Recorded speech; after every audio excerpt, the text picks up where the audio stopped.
Thanks for join Global Tutorial Bernard Simamora, SSI, SIP, SH, MH, MM. Subscribe, like, and share. Selamat mengikuti. Pengantar administrasi niaga. Topik ke-8 dari 50 topik.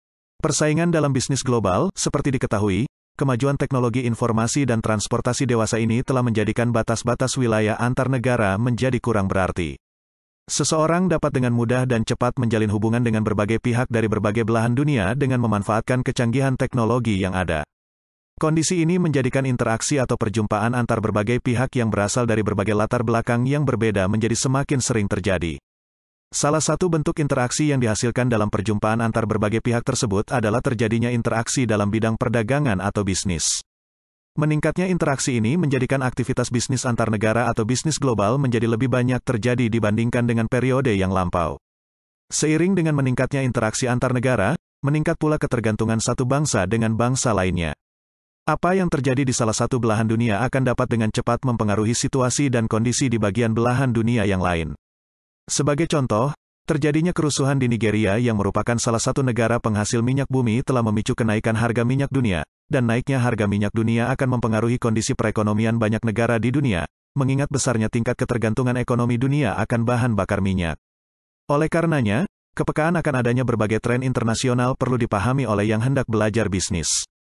Karena dunia bisnis sekarang tidak dapat dilepaskan dari persoalan ekonomi, sosial, budaya, dan politik yang terjadi di negara lain. Selain itu, mahasiswa yang tumbuh dan berkembang dalam alam globalisasi ini harus semakin terbiasa untuk menganalisa berbagai peluang dan ancaman dalam tingkat global. Mereka harus memiliki wawasan yang lebih luas dalam menilai suatu fenomena bisnis yang terjadi, khususnya fenomena yang terjadi sebagai dampak dari munculnya globalisasi ekonomi. Globalisasi ekonomi ini mendatangkan berbagai ancaman yang harus diwaspadai oleh para pelaku bisnis. Namun, jika dapat diamati dengan lebih baik, globalisasi juga mendatangkan banyak peluang bagi pelaku bisnis untuk dimanfaatkan. Secara sederhana, jika kita hanya memandang pasar bisnis Indonesia saja, maka potensi pasar yang tersedia adalah untuk memenuhi kebutuhan dan keinginan dari sekitar 270 juta penduduk Indonesia. Namun, jika kita melihat peluang pasar dunia, maka potensi pasar yang bisa digarap adalah sebanyak 6 miliar calon pelanggan yang tersebar di 193 negara di seluruh dunia, suatu potensi pasar yang luar biasa besarnya. Potensi pasar sebesar itu diperebutkan oleh banyak negara atau perusahaan yang berasal dari berbagai penjuru dunia. Hal tersebut kemudian berakibat meningkatkan persaingan dalam memperebutkan pasar global. Oleh karenanya, berbicara tentang strategi merebut pasar global tidak bisa dilepaskan dari berbicara tentang strategi persaingan yang dipilih.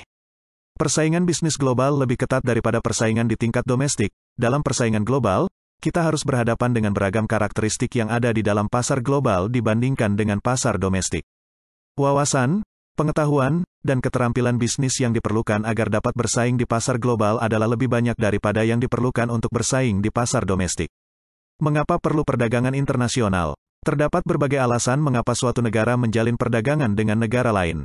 Alasan utama adalah bahwa tidak ada suatu negara, seberapa canggih pun teknologi yang dimilikinya, dapat menghasilkan segala barang dan jasa yang dibutuhkan dan diinginkannya. Masing-masing negara memiliki kelebihan dan kekurangannya sendiri dibandingkan dengan negara lain. Sebagai contoh, negara Indonesia amat kaya dengan sumber daya alam, namun sangat kurang dalam kemampuan teknologi. Sedangkan Jepang sangat kurang dalam hal sumber daya alam, namun sangat unggul dalam kemampuan teknologi. Kedua negara ini dengan melakukan perdagangan internasional dapat saling memanfaatkan keunggulan dan mengatasi kelemahan yang dimilikinya. Dengan demikian, perdagangan internasional yang dilakukan tersebut akan dapat mendatangkan keuntungan bagi kedua belah pihak. Perdagangan internasional atau perdagangan global adalah suatu pertukaran barang dan jasa yang melewati batas-batas wilayah antar negara. Pertukaran antar negara tersebut tentunya melibatkan lebih dari sekedar transaksi barang dan jasa. Negara-negara di dunia juga saling mengadakan pertukaran seni, olahraga, peristiwa budaya, penelitian ilmiah, dan berbagai hal lain yang tidak melulu bersifat barang dan jasa. Teori tentang perdagangan internasional dipelopori oleh David Ricardo, seorang ekonom Inggris pada abad ke-19 yang terkenal dengan teorinya tentang teori keunggulan komparatif. Teori ini menyatakan bahwa suatu negara seharusnya menjual ke negara lain suatu produk yang dapat mereka produksi dengan lebih efisien dan efektif, dan membeli dari negara lain suatu produk yang tidak dapat mereka produksi secara efektif dan efisien dibandingkan dari yang bisa diproduksi oleh negara lain. Sebagai contoh, negara Amerika Serikat memiliki keunggulan komparatif dalam memproduksi barang-barang seperti komputer dan perangkat lunak.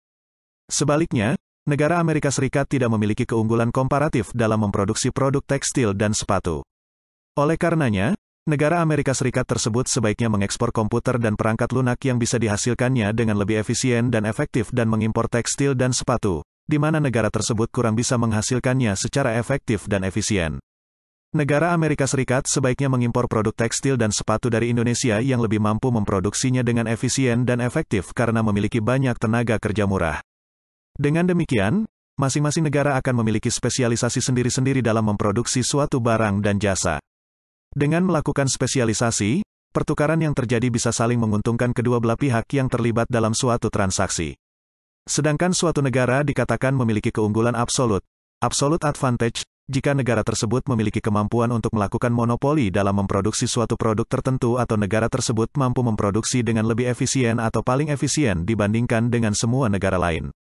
Sebagai contoh, negara Afrika Selatan, dulunya memiliki keunggulan absolut dalam memproduksi permata atau berlian karena tidak ada negara lain yang bisa menandinginya, mengingat negara tersebut memiliki kandungan permata paling besar di seluruh dunia. Namun, dewasa ini semakin sulit ditemukan suatu negara yang mampu memiliki keunggulan absolut dalam pasar global yang amat beragam ini.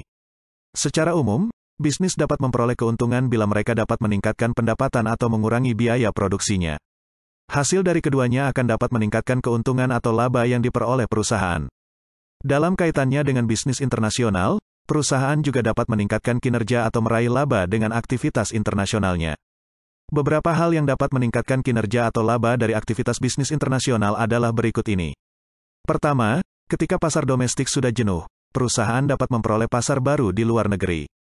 Biasanya pasar luar negeri ini lebih besar daripada pasar domestik yang telah dimiliki.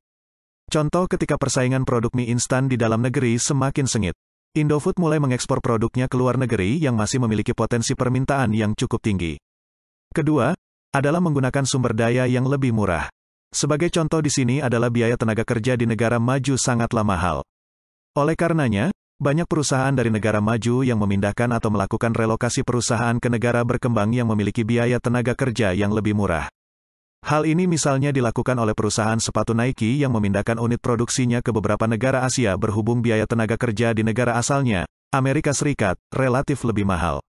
Ketiga, adalah melakukan diversifikasi secara internasional, diversify internationally, di mana suatu perusahaan tidak seharusnya tergantung pada satu pemasok atau satu pelanggan saja. Jika pemasok atau pelanggan tersebut mengalami masalah, maka perusahaan juga akan terkena masalah pula. Dengan memiliki pemasok atau pelanggan yang tersebar di banyak negara, maka jika terdapat masalah atau penurunan permintaan dari satu negara tertentu, penurunan permintaan tersebut dapat ditutupi dari peningkatan permintaan yang berasal dari negara lain. Begitu halnya dengan pemasok, jika ada masalah dengan pemasok dari suatu negara tertentu, perusahaan masih dapat beroperasi jika memiliki banyak alternatif pemasok yang berasal dari negara lain. Oleh karenanya, dapat dikatakan bahwa aktivitas bisnis internasional akan dapat menopang keberlangsungan dan perkembangan bisnis yang bersangkutan.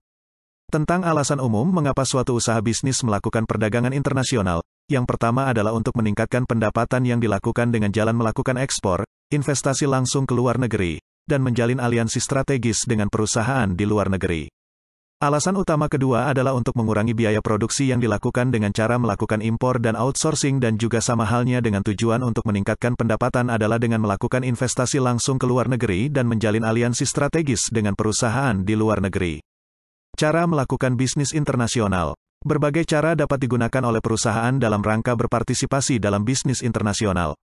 Dari berbagai cara yang ada, metode berikut adalah merupakan metode yang paling umum digunakan oleh perusahaan untuk terlibat dalam bisnis internasional. Beberapa metode tersebut antara lain berikut ini. 1. Melakukan impor. Impor adalah suatu tindakan untuk membeli atau mendatangkan produk dari negara lain masuk ke dalam negara sendiri.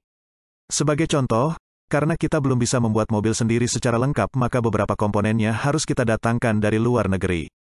Contoh lain, misalkan pada saat negara kita kekurangan beras, kita membelinya dari luar negeri untuk mencukupi kebutuhan beras dalam negeri. Hal ini bukan berarti kita tidak bisa menghasilkan beras, namun karena hasil produksi lebih kecil daripada yang dikonsumsi, maka untuk menutup kekurangan yang ada, kita beli beras dari luar negeri. Terdapat beberapa faktor yang mempengaruhi kegiatan impor ini, antara lain adalah pengenaan tarif atau pajak impor oleh pemerintah. Seringkali pemerintah menetapkan sejumlah pajak atau tarif tertentu atas barang yang diimpor, yang dimaksudkan untuk melindungi produksi dalam negeri. Pengenaan pajak ini menjadikan harga produk impor menjadi lebih mahal dibandingkan produk dalam negeri. Dengan demikian, diharapkan pelanggan akan memilih produk dalam negeri yang harganya lebih murah. Faktor lain yang menghambat adalah penetapan kuota oleh pemerintah atas produk tertentu yang diimpor. Kuota ini membatasi jumlah produk yang boleh diimpor.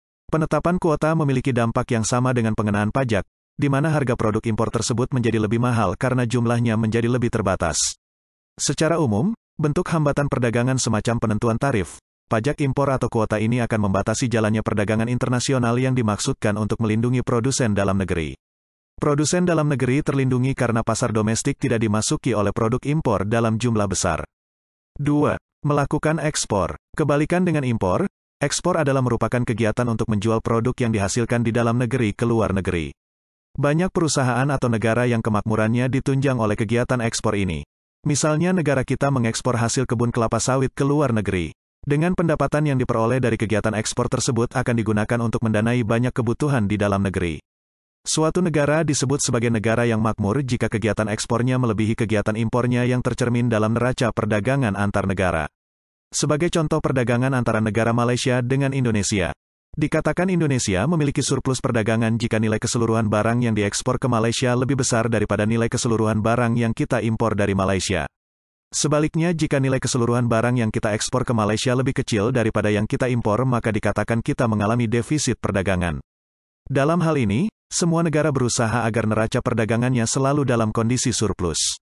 3. Investasi asing langsung. Banyak perusahaan yang dalam aktivitas bisnis internasionalnya melakukan investasi langsung ke negara lain yang dituju yang dikenal dengan sebutan Foreign Direct Investment, FDI. Tindakan ini merupakan tindakan untuk menempatkan atau membangun cabang perusahaan di satu atau lebih negara asing. Sebagai contoh perusahaan elektronik asal Jepang Sony membangun pabrik di Indonesia dengan tujuan untuk menurunkan biaya produksi dan mendekatkan diri dengan pasar di Indonesia. Di sini, Indonesia merupakan salah satu pasar utama produk Jepang. Tindakan yang dilakukan Sony tersebut merupakan salah satu contoh kegiatan investasi langsung di Indonesia. Dalam melakukan investasi langsung harus dipertimbangkan dengan matang karena sekali diputuskan sulit untuk ditarik kembali karena biaya untuk membangun fasilitas pabrik di negara lain relatif tinggi. 4. Outsourcing. Terkadang perusahaan menggunakan tenaga kerja asing untuk mengerjakan sebagian pekerjaannya. Misalnya banyak perusahaan perangkat lunak di Amerika Serikat yang telah menggunakan tenaga kerja dari India atau Cina untuk mengerjakan program-program perangkat lunak mereka. Kegiatan untuk menggunakan tenaga kerja di luar negeri baik sebagian atau seluruhnya ini dinamakan outsourcing. Kegiatan ini dilakukan karena dirasa lebih murah menggunakan tenaga kerja asing daripada menggunakan tenaga kerja dari negeri sendiri. 5. Aliansi strategi. Aliansi strategi, strategic alliances, adalah suatu bentuk perjanjian bisnis antar dua atau lebih perusahaan untuk kepentingan perusahaan-perusahaan tersebut dalam jangka waktu tertentu. Salah satu bentuk aliansi strategi ini adalah joint venture di mana para perusahaan yang terlibat melakukan perjanjian untuk mengerjakan suatu proyek tertentu. Sebagai contoh misalnya kerjasama antara PT IPTN yang merupakan perusahaan penerbangan Indonesia dengan perusahaan pembuat pesawat terbang CASA dari Spanyol untuk memproduksi pesawat terbang CN235 beberapa tahun yang lampau. Aliansi strategi ini dibentuk dengan tujuan untuk saling menyinergiskan keunggulan yang dimiliki oleh masing-masing pihak untuk menggarap atau mengerjakan suatu proyek atau produk tertentu. Demikianlah materi topik ke-8 pengantar administrasi niaga. Channel ini akan sangat membantu masyarakat umum dan para mahasiswa yang sedang kuliah di perguruan tinggi manapun di Indonesia. Ratusan video tutorial S1 Ilmu Hukum, S1 Ilmu Pemerintahan, S1 Ilmu Komunikasi, S1 Ilmu Manajemen, S1 Ilmu Administrasi dan lainnya disajikan di channel ini. Video tutorial dituturkan dan disubtitelkan agar dapat ditonton, dibaca sambil didengarkan. Jangan khawatir jika tidak langsung paham. Untuk pemahaman yang lebih baik, putar dan dengarkan video tutorial berulang-ulang. Subscribe dan like, agar Anda mendapatkan update tutorial lainnya. Bagikan juga link video ini, agar teman lain juga mendapatkan manfaat channel ini. Sampai jumpa.